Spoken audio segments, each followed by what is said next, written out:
ce geste de toi viendra mon secours.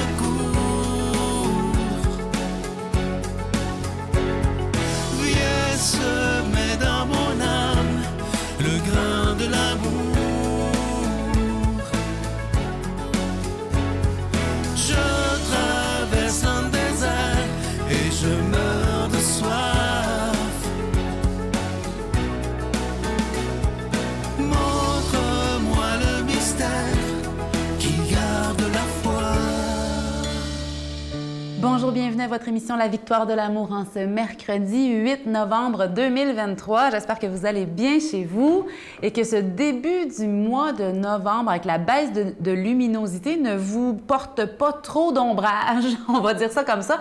On va se parler aujourd'hui d'un bon moyen d'entrer dans l'hiver avec du soleil plein les yeux, plein le cœur, avec la gratitude. La liste est longue des bienfaits de la gratitude. Quand on dit merci, quand on a les yeux rivés sur ce qui va bien, quand on a le regard intérieur tourné vers ce qui remplit. Quand on dit que mieux vaut voir le verre à moitié plein qu'à moitié vide, bien, c'est un peu ça la gratitude. C'est continuer de poser notre regard intérieur sur ce qui va bien, sur ce qui est bénédiction dans nos vies. Bien sûr, ça ne change rien, il y a des tempêtes qui surviennent tout de même. Ça, c'est naturel, c'est normal. Sauf que quand on se pratique à avoir le regard qui s'arrête sur ce qui est positif plutôt que sur ce qui est négatif, on peut demeurer lumineux, même les jours de pluie, si vous voyez ce que je veux dire. On peut demeurer dans l'amour, même quand survient des petits conflits. On peut demeurer bienveillant, même quand on est fatigué. On peut demeurer patient, même quand on est stressé. La gratitude, ça crée en nous un espace de bonheur. Donc, c'est pour ça qu'il faut le cultiver, ce jardin intérieur où poussent les fleurs du bonheur. L'entretien de ces belles fleurs-là, bien, c'est la gratitude qui le permet.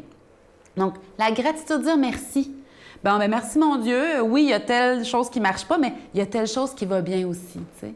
Merci. Merci mon Dieu. Et ce que ça vient produire en nous, bon, la liste est longue, là, je vous en fais une petite énumération rapide, là, mais ça favorise le sommeil. Et quand on a mieux dormi, bien, on est plus reposé, donc notre journée va mieux se passer.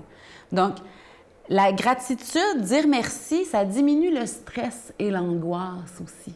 Ça nous fait nous rappeler que, ben oui, notre vie est dans les mains de Dieu. Merci mon Dieu. Occupe-toi-en de ce souci-là, de ce problème-là, de ce conflit-là. Merci, mon Dieu, de t'en occuper. Ça diminue le stress et l'anxiété. Ça augmente l'énergie, la motivation, le dynamisme, l'enthousiasme. Ça fait de nous des gens en mouvement, prêts à l'action. La gratitude, elle fortifie la volonté. Quand on veut quelque chose, quand on est déterminé, bien, dire merci, c'est l'espérance qui nous fait dire merci, je vais l'obtenir et ça nous donne du courage pour aller de l'avant. Ça réduit les comportements excessifs. Donc, par exemple, si j'ai l'habitude de dépenser beaucoup, bien, de dire merci pour ce que j'ai déjà, bien, ça va me donner le goût de moins dépenser puisque je possède déjà tellement. Ça diminue les comportements excessifs. De dire merci pour ce que l'on a, ça nous donne un sentiment de satisfaction, de bien-être, de bonheur pour ce qu'on a déjà. Donc, ça nous rend plus heureux. Ça donne du sens à notre vie aussi que de dire merci pour ce que nous avons. La liste est longue, ça rapproche de Dieu, ça donne confiance dans l'avenir, ça nous aide à revenir vers Dieu quand on l'a quitté, ça pacifie et ça rend meilleur. Notre Père qui es aux cieux, que ton nom soit sanctifié, que ton règne vienne, que ta volonté soit faite sur la terre comme au ciel. Donne-nous aujourd'hui notre pain de ce jour. Pardonne-nous nos offenses, comme nous pardonnons aussi à ceux qui nous ont offensés. Et ne nous laisse pas entrer en tentation, mais délivre-nous du mal, car c'est à toi qu'appartiennent le règne, la puissance et la gloire pour les siècles des siècles. Amen.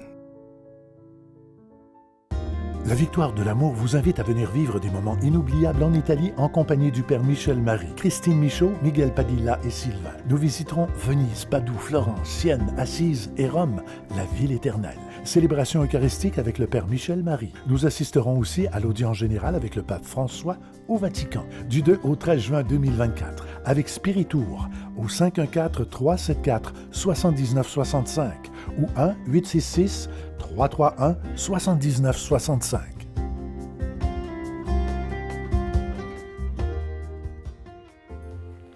Je prends quelques instants pour solliciter votre aide pour le ministère de la Victoire de l'Amour. Ce mois-ci, c'est un cadeau que vous allez tellement aimer. Regardez-le à l'écran. Il s'agit d'une belle exclusivité de la Victoire de l'Amour. Il s'agit du pendentif de la lumière divine. C'est en cristal tchèque et la chaîne est incluse. Elle est en acier inoxydable, donc elle ne le ternira pas. Et ce bijou, il est déjà béni. Je vous rappelle que vous le recevrez avec un don de 25 $ et si vous en voulez deux, avec un don de 40 $. C'est un très, très beau cadeau de Noël à faire et à se faire. Je vous donne l'adresse. La Victoire de l'Amour, case postale 120, succursale Boucherville à Boucherville, le J4B 5E6. Je vous la redonne. La Victoire de l'Amour, case postale 120, succursale Boucherville à Boucherville, le J4B 5E6. Également par téléphone, par carte de crédit du lundi au jeudi, de 8h à 17h dans le 514-523-4433, 523-4433 ou sans frais le 1-888-811-9291, 1-888-811-9291 et aussi notre site Internet. Vous savez que c'est la façon la plus rapide, sécuritaire et efficace de faire votre don, le www.lavictoiredelamour.org. Et je vous rappelle également que vous allez recevoir un reçu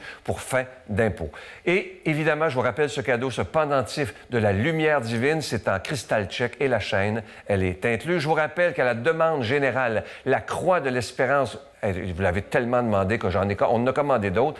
C'est de retour jusqu'à la fin décembre. C'est toujours avec un don de 25 $. Et aussi à la demande générale, le beau bracelet qui est en pierre volcanique est aussi de retour. Moi, je veux vous dire merci de tout mon cœur de ce que vous ferez pour la Victoire de l'Amour parce qu'il est temps plus que jamais dans notre société d'annoncer Jésus qui est Prince de la paix.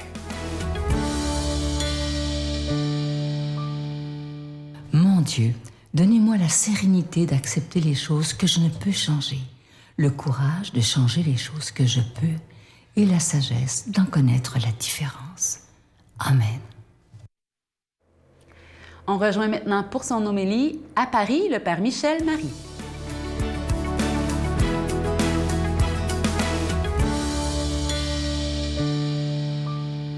Amis du Québec, de France et d'ailleurs, bienvenue dans mon cœur. Je vous lis aujourd'hui avec joie un passage de l'Évangile de Jésus-Christ selon saint Luc.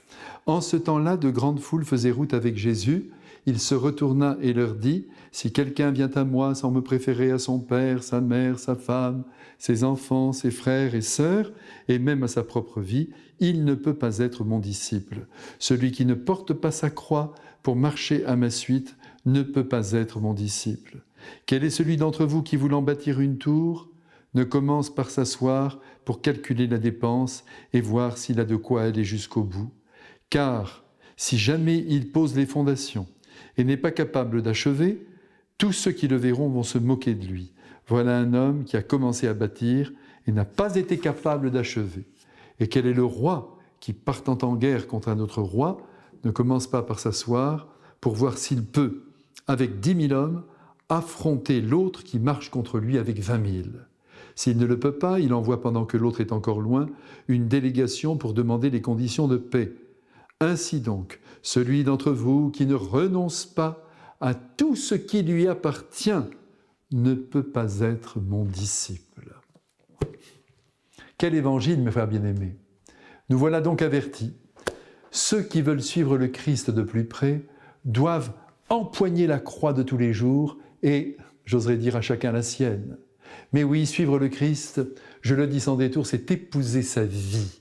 Alors, même si nous ne sommes pas nés dans une étable, autant dire dans des conditions difficiles, il faudra tout de même traverser bien des épreuves, comme le Christ, notamment, ne pas être compris dans ses choix, ne pas faire l'unanimité, et même certains jours se sentir rejeté, être jugé de travers, y compris par les siens, par sa famille. Je ne sais pas si vous avez déjà ressenti cela, mais pour ma part, j'ai eu mon lot, non pas en famille, mais dans la vie. Et ça continue certains jours, et j'oserais dire que c'est bon signe. Suivre le Christ, c'est adhérer à une sagesse que le monde condamne. Allons-y, je vais vous donner quelques exemples. Vous ne courez pas derrière l'argent, vous vous contentez de ce que vous possédez, eh bien vous perturbez votre environnement et on vous en veut de ne pas entrer dans cette course effrénée au bien de ce monde. Vous êtes généreux, on vous dit attention, tu es inconscient. Arrête de payer à tout le monde le café du matin et de faire des cadeaux aux uns et aux autres. Protège ton bien, compte ton argent, calcule, on ne sait pas de quoi demain sera fait. Voilà ce que dit le monde. Vous décidez de pardonner à celui qui vous a blessé, on vous dit tu as tort. À la limite, si tu veux pardonner, mais n'oublie surtout pas, qui t'a fait du mal doit payer. La justice avant le pardon. Si vous défendez un indéfendable, alors là, en voulant suivre le Christ qui est venu sauver ce qui est perdu, si vous voulez redonner une chance et même 1000 aux gens qui ont fait des erreurs, alors là, vous serez rejeté, vous serez condamné comme le Christ l'a été. Si vous prenez la résolution de vous abstenir de tout jugement sur les personnes, vous serez critiqué et accusé de tout bénir, le bien, le mal, ce qui est faux. Si vous décidez d'aimer qui n'est pas aimable et de ne rien attendre en retour de leur part, vous serez traité de fou et mis de côté. Si vous consacrez du temps à la prière, alors là, on dira que tout cela ne sert à rien, que vous perdez votre temps. Et si vous cherchez à maîtriser votre caractère, à travailler sur vous-même pour tuer l'orgueil, la vanité, la jalousie, on vous dira que c'est peine perdue et que l'on est comme on est et que c'est très bien comme ça.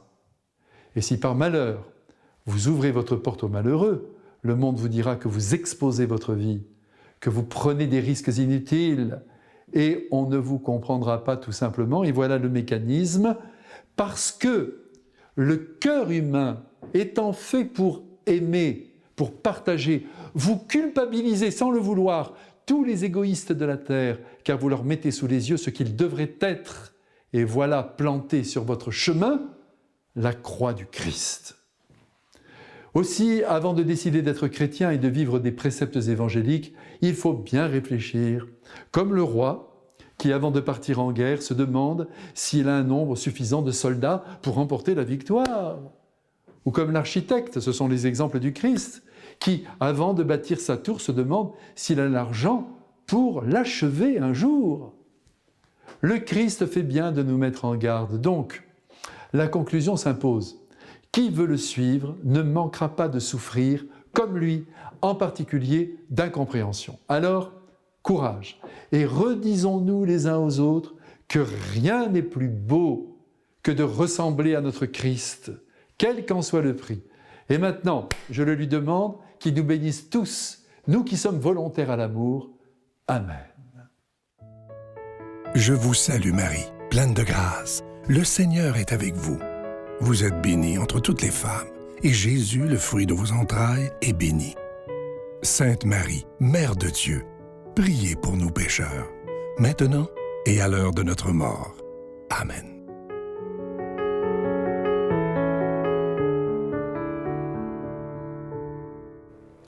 En ce mois de novembre, peut-être que vous commencez déjà à penser à vos cadeaux de Noël. Eh bien, la Victoire de l'amour vous offre le moyen de faire des cadeaux à peu de frais. Avec vos dons de 25 $, on vous offre ce magnifique symbole de lumière où on peut porter et rayonner de la lumière de l'amour de Dieu en portant ce bijou qui est déjà béni. La chaîne vient avec, ça ne ternira pas, c'est en acier inoxydable, c'est en cristal tchèque et ça se porte magnifiquement bien. Moi, je l'affectionne spécialement. Donc, je vous encourage à soutenir la mission de la Victoire de l'amour tout en faisant vos cadeaux de Noël en même temps. Bonne journée. Bien, à long terme, c'est ce que je lis sur les études, c'est de l'Alzheimer précoce, du Parkinson, des maladies neurodégénératives. On aura passé à travers comme un jour de pluie dans le désert. On aura passé à travers le mois de janvier. On aura passé à travers, souffle le vent dans nos cheveux gris. On aura trouvé la lumière.